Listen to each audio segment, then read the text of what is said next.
Rut kıtlık ve göç bölüm 1 Hakimlerin egemenlik sürdüğü günlerde İsrail'de kıtlık başladı. Yahuda'nın Beytlehem kentinden bir adam, karısı ve 2 oğluyla birlikte geçici bir süre kalmak üzere Moav topraklarına doğru yola çıktı. Adamın adı Elimelek, karısının adı Naomi, oğullarının adları da Mahlon ve Kilyon'du. Yahuda'nın Beytlehem kentinden, Efrat boyundan olan bu kişiler, Moav topraklarına gidip orada yaşamaya başladılar. Naomi, kocası Elimelek ölünce 2 oğluyla yalnız kaldı. 2 oğul Moav kızlarından kendilerine birer eş aldılar. Kızlardan birinin adı Orpa, ötekinin adı Rut'tu. Orada 10 yıl kadar yaşadıktan sonra, Mahlon'da, Kilyon'da öldü. Böylece kocasıyla 2 oğlunu yitiren Naomi yapayalnız kaldı. Beytlehem'e dönüş Naomi, Moav topraklarındayken Rabbin kendi halkının yardımına yetişip yiyecek sağladığını duyunca gelinleriyle oradan dönmeye hazırlandı. Onlarla birlikte bulunduğu yerden ayrıldı ve Yahuda ülkesine dönmek üzere yola koyuldu. Yolda onlara, analarınızın evine dönün dedi. Ölmüşlerimize ve bana nasıl iyilik ettinizse, Rab de size iyilik etsin. Rab her birinize evinde rahat edeceğiniz birer koca versin sonra onları öptü. 2 gelin hıçkıra hıçkıra ağlayarak, hayır, seninle birlikte senin halkına döneceğiz dediler. Naomi, geri dönün, kızlarım dedi. Niçin benimle gelesiniz? Size koca olacak oğullarım olabilir mi bundan sonra? Dipnot, kutsal yasaya göre ölen bir adamın soyunun sürmesi için erkek kardeşi ya da en yakın akrabası dul eşiyle evlenirdi. Dönün kızlarım, yolunuza gidin. Ben kocaya varamayacak kadar yaşlandım. Umudum var desem, bu gece kocaya varıp oğullar doğursam, onlar büyüyene kadar bekler miydiniz, kocaya varmaktan vazgeçer miydiniz? Hayır, kızlarım benim acım sizinkinden de büyüktür. Çünkü Rab beni felakete uğrattı. Gelinler yine hıçkıra hıçkıra ağlamaya başladı. Sonunda Orpa kaynanasını öpüp vedalaştı, Rutsa ona sarılıp yanında kaldı. Naomi Rut'a, bak, eltin kendi halkına, kendi ilahına dönüyor. Sen de onun ardından git dedi. Rut şöyle karşılık verdi, seni bırakıp geri dönmemi istemesen nereye gidersen ben de oraya gideceğim, sen nerede kalırsan ben de orada kalacağım. Senin halkın benim halkım, senin tanrın benim tanrım olacak. Sen nerede ölürsen ben de orada öleceğim ve orada gömüleceğim. Eğer ölümden başka bir nedenle senden ayrılırsam, Rab bana daha kötüsünü yapsın. Naomi, Rut'un kendisiyle gitmeye kesin kararlı olduğunu görünce üstelemekten vazgeçti. Böylece ikisi Beytlehem'e kadar yola devam ettiler. Dönüşleri bütün kenti ayağa kaldırdı. Kadınlar birbirlerine, Naomi bu mu? Diye sordular. Naomi onlara, beni, Naomi değil, Mara diye çağırın dedi. Çünkü her şeye gücü yeten Tanrı bana çok acı verdi. Dipnot, Naomi tatlı, Mara, acı anlamına gelir. Giderken her şeyim vardı, ama Rab beni eli boş döndürdü. Beni niçin Naomi diye çağırasınız ki? Görüyorsunuz, Rab beni sıkıntıya soktu, her şeye gücü yeten Tanrı başıma felaket getirdi. İşte Naomi, Moavlı gelini Rut'la birlikte Moav topraklarından böyle döndü. Beytlehem'e gelişleri, arpanın biçilmeye başlandığı zamana rastlamıştı. Rut'la Boaz'ın karşılaşması bölüm 2 Naomi'nin Boaz adında bir akrabası vardı. Kocası Elimelek'in boyundan olan Boaz, ileri gelen, varlıklı bir adamdı. Bir gün Moavlı Rut, Naomi'ye şöyle dedi, izin ver de tarlalara gideyim, iyiliksever bir adamın ardında başak devşireyim. Naomi, git, kızım diye karşılık verdi. Böylece Rut gidip tarlalarda, orakçıların ardında başak devşirmeye başladı. Bir rastlantı sonucu, kendini Elimelek'in boyundan Boaz'ın tarlasında buldu. Bu arada Beytlehem'den gelen Boaz orakçılara, Rab sizinle olsun diye seslendi. Onlar da, Rab seni kutsasın karşılığını verdiler. Boaz, orakçıların başında duran adamına, kim bu genç kadın?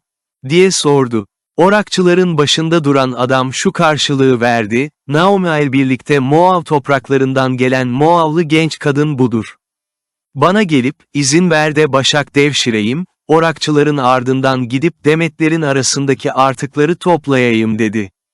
Sabahtan şimdiye kadar tarlada çalışıp durdu, çardağın altında pek az dinlendi. Bunun üzerine Boğaz Rut'a, dinle, kızım dedi, başak devşirmek için başka tarlaya gitme, buradan ayrılma. Burada, benim hizmetçi kızlarla birlikte kal. Gözün, orakçıların biçtiği tarlada olsun, kızların ardından git. Sana ilişmesinler diye adamlarıma buyruk verdim. Susayınca var git, kuyudan çektikleri suyla doldurdukları testilerden iç. Rut eğilip yüzüstü yere kapandı. Boğaz'a, bir yabancı olduğum halde bana neden yakınlık gösteriyor, bu iyiliği yapıyorsun? Dedi. Boğaz şöyle karşılık verdi. Kocanın ölümünden sonra kaynanan için yaptığın her şey bana bir bir anlatıldı. Anneni babanı, doğduğun ülkeyi bıraktın, önceden hiç tanımadığın bir halkın arasına geldin. Rab yaptıklarının karşılığını versin. Kanatları altına sığınmak için kendisine geldiğin İsrail'in Tanrısı Rab seni cömertçe ödüllendirsin. Rut, bana çok iyi davrandın, efendim dedi. Kölelerinden biri olmadığım halde, söylediğin sözlerle beni teselli ettin, yüreğimi okşadın. Yemek vakti gelince Boğaz Rut'a, buraya yaklaş, ekmek al, pekmeze batırıp ye dedi. Rut varıp orakçıların yanına oturdu. Boğaz ona kavrulmuş başak verdi. Rut bir kısmını yedikten sonra doydu, birazını da artırdı. Başak devşirmek için kalkınca, Boğaz adamlarına, demetler arasında da başak devşirsin, ona dokunmayın, diye buyurdu. Hatta onun için demetlerden başak ayırıp yere bırakın da devşirsin.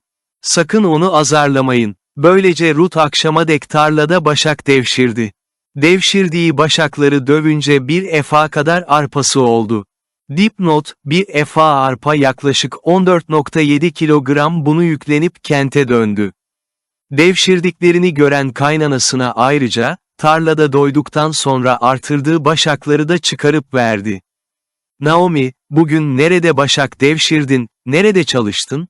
Diye sordu. Sana bunca yakınlık göstermiş olan her kimse, Kutsans'ın Rut tarlasında çalıştığı adamdan söz ederek kaynanasına, bugün tarlasında çalıştığım adamın adı Boğaz dedi. Naomi gelinine, Rab, sağ kalanlardan da ölmüşlerden de iyiliğini esirgemeyen Boğaz'ı kutsasın dedi. Sonra ekledi, o adam akrabalarımızdan, yakın akrabalarımızdan biridir. Dipnot, yakın akraba, İbranice Goul. Kutsal yasaya göre ailenin muhtaç kalan üyelerini korumakla yükümlü yakın akraba Moavlı Rut şöyle konuştu, üstelik bana, adamlarım bütün biçme işini bitirinceye kadar onlarla birlikte kal dedi. Naomi, gelini Rut'a, kızım, onun kızlarıyla gitmen daha iyi. Başka bir tarlada sana zarar gelebilir dedi. Böylece Rut arpa ile buğday biçimi sonuna kadar Boğaz'ın hizmetçi kızlarından ayrılmadı, başak devşirip kaynanasıyla oturmaya devam etti. Rut ile Boğaz bölüm 3 kaynanası Naomi bir gün Rut'a, kızım, iyiliğin için sana rahat edeceğin bir yer aramam gerekmez mi? Dedi. Hizmetçileriyle birlikte bulunduğun Boğaz akrabamız değil mi? Bak şimdi, bu akşam Boğaz harman yerinde arpa savuracak. Yıkan, kokular sürün, giyinip harman yerine git. Ama adam yemeği içmeyi bitirene dek orada olduğunu belli etme. Adam yatıp uyuduğunda, nerede yattığını belle, sonra gidip onun ayaklarının üzerindeki örtüyü kaldır ve oracıkta yat. Ne yapman gerektiğini o sana söyler. Dipnot, eski İsrail geleneğine göre bu davranış evlenme teklifi anlamına gelirdi. Rut ona, söylediğin her şeyi yapacağım diye karşılık verdi. Harman yerine giderek kaynanasının her dediğini yaptı. Boğaz yiyip içti, keyfi yerine geldi. Sonra harman yığınının dibinde uyumaya gitti. Rut da gizlice yaklaştı, onun ayaklarının üzerindeki örtüyü kaldırıp yattı. Gece yarısı adam ürktü, yattığı yerde dönünce ayaklarının dibinde yatan kadını ayrımsadı. Ona, kimsin sen, diye sordu. Kadın, ben kölen Rut'um diye yanıtladı. Kölenle evlen. Çünkü sen yakın akrabamızsın dedi. Dipnot, kölenle evlen İbranice köleni eteğinle ört. Boğaz, Rab seni kutsasın, kızım dedi. Bu son iyiliğin, ilkinden de büyük. Çünkü yoksul olsun, zengin olsun, gençlerin peşinden gitmedin. Ve şimdi, korkma kızım, her istediğini yapacağım. Bütün kent halkı senin erdemli bir kadın olduğunu biliyor. Yakın akrabanız olduğum doğrudur. Ama benden daha yakın biri var.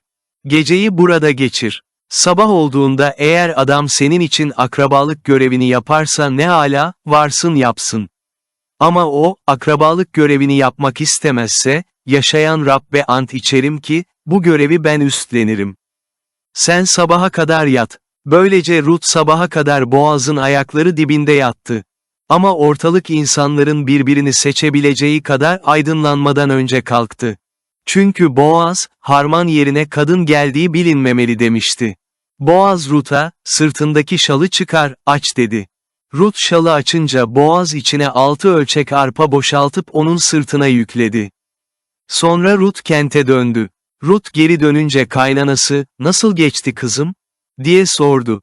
Rut, Boaz'ın kendisi için yaptığı her şeyi anlattı. Sonra ekledi, "Kaynanana eli boş dönme diyerek bana bu 6 ölçek arpayı da verdi." Naomi, "Kızım, bu işin ne olacağını öğreninceye kadar evde kal," dedi. Çünkü Boaz bugün bu işi bitirmeden rahat edemeyecek. Boaz Rut'la evleniyor. Bölüm 4. Bu arada Boaz kent kapısına gidip oturdu. Sözünü ettiği yakın akraba oradan geçerken ona, "Arkadaş, gel şuraya otur," diye seslendi. Adam da varıp Boaz'ın yanına oturdu. Dipnot, o dönemde kent kapısı sorunların konuşulup çözümlendiği yerdi. Sonra Boaz kentin ileri gelenlerinden 10 adam topladı. Onlara, "Siz de gelin, oturun," dedi. Adamlar da oturdular. Boaz, yakın akrabadan olan adama şöyle dedi, "Moav topraklarından dönmüş olan Naomi, akrabamız Elimelek'in tarlasını satıyor. Ben de burada oturanların ve halkımın ileri gelenlerinin önünde bunu satın alman için durumu sana açayım dedim. Yakın akrabalık görevini yapmak istiyorsan, yap. Ama sen akrabalık görevini yerine getirmeyeceksen, söyle de bileyim. Çünkü bu görevi yapmak önce sana düşer. Senden sonra ben gelirim." Adam, "Yakın akrabalık görevini ben yaparım," diye karşılık verdi. Bunun üzerine Boaz, "Yalnız, tarlayı Naomi'den satın aldığın gün, ölen Mahlon'un adının bıraktığı mirasla sürmesi için dul eşi Moavlı Rut'u da almalısın," dedi. Adam, "Bu durumda yakın akrabalık görevini yapamam, yaparsam kendi mirasımı tehlikeye atmış olurum," dedi. "Bana düşen akrabalık görevini sen yüklen. Çünkü ben yapamam." Eskiden İsrail'de akrabalık görevinin yerine getirildiğini ve mülk alım satımının onaylandığını göstermek için taraflardan biri çarığını çıkarıp ötekine verirdi. Alışverişi yasallaştırmanın yolu buydu. Bu nedenle yakın akrabadan olan adam, "Sen kendin satın al," diyerek çarığını çıkarıp Boaz'a verdi. Boaz, ileri gelenlere ve bütün halka, Elimelek'in, Kilyon ile Mahlon'un bütün mülkünü Naomi'den satın aldığıma bugün siz tanık oldunuz dedi. Mahlon'un dul karısı Moavlı Rut'u da kendime eş olarak alıyorum. Öyle ki, ölen Mahlon'un adı bıraktığı mirasla birlikte sürsün, kardeşlerinin arasından ve yaşadığı kentten adı silinmesin. Bugün siz buna tanık oldunuz. Kent kapısında bulunan bütün halk ve ileri gelenler, "Evet, biz tanığız," dediler. Rab senin evine gelen kadını, İsrail soyunun o 2 ana direğine Rahel ve Lea'ya benzer kılsın. Efrat boyunda varlıklı, Beytlehem'de ünlü olasın. Rabbin bu genç kadından sana vereceği çocuklarla senin soyun, Tamar'ın Yahuda'ya doğurduğu Peres'in soyu gibi olsun. Davut'un soyu böylece Boaz, Rut'u kendine eş olarak aldı ve onunla birleşti. Rabbin kutsamasıyla gebe kalan Rut bir oğul doğurdu. O zaman kadınlar Naomi'ye, "Bugün seni yakın akrabasız bırakmamış olan Rabbe övgüler olsun. Doğan çocuğun ünü İsrail'de yayılsın," dediler. "O seni yaşama döndürecek, yaşlılığında doyuracak. Çünkü onu, seni seven ve senin için 7 oğuldan bile daha değerli olan gelinin doğurdu." Naomi çocuğu alıp bağrına bastı ve ona dadılık yaptı. Komşu kadınlar, "Naomi'nin bir oğlu oldu," diyerek çocuğa ad koydular. Ona, Oved adını verdiler.